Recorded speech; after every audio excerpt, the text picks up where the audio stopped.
heavy on the in, easy on the out. When you get in for the first time, your body's really going to want to hyperventilate. It's going to be heavy on the out. You're not going to want to do that. You're going to really want to focus on controlling your breath.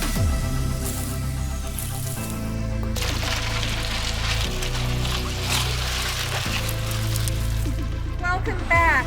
I'm Jamie, coming at you from Flagstaff, Arizona. On today's episode of Tub Time, we're going to cover how to get your body in this ice cold water. I got all the elements against me today. It's cold. It's 25 degrees Fahrenheit.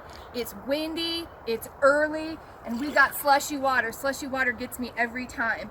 So this is my personal process of how to get in. Hopefully it helps you. So the first thing I do before I get in is I take 6 deep breaths. And a Japanese study found that 6 deep breaths neurologically resets the mind. After 6 breaths, I focus on step, and then sit down. So I'm going to do that right now. Once I get in the water, you're going to see how I breathe, and then we'll talk a little bit more. So here we go.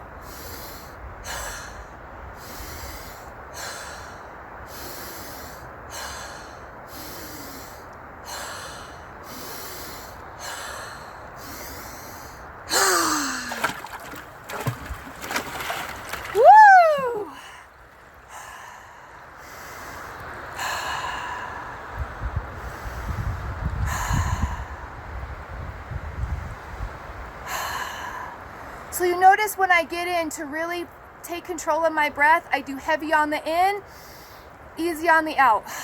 When you get in for the first time, your body's really going to want to hyperventilate. It's going to be heavy on the out.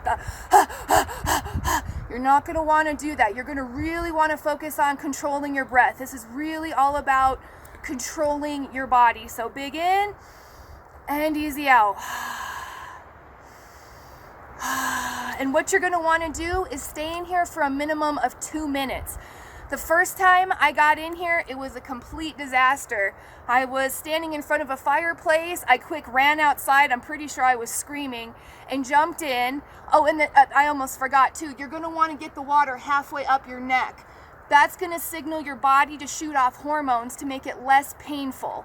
And that's really important. You're definitely going to want as little as pain as possible in all this. But anyways, I went running from a fireplace, jumped in here, hyperventilating, screaming, freaking out. Water was like maybe here. I stayed in for 2 minutes. I jumped out, ran, and changed. Why did I continue after that? I slept amazing that night. It was incredible. That's the best sleep I've ever gotten. I woke up the next morning feeling completely refreshed. Went out the next day and I bought a tank. But here's the thing. Because of the way I introduced myself to cold water, I was terrified of it. So I had a really hard time getting in after that. And I really struggled. I actually had to call a friend of mine, Adrienne, down in Phoenix. She's a cold water coach. Because I tried weeks and weeks. I'd step in and my body would be like, nope. Or I'd sit in for 30 seconds and I'd jump out flipping out. So what she told me is the secret is you got to get in and sit for 2 minutes minimum. 2 minutes.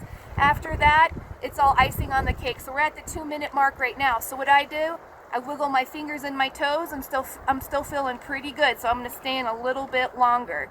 And another tip and trick, I was getting in a bikini and that wasn't working for me.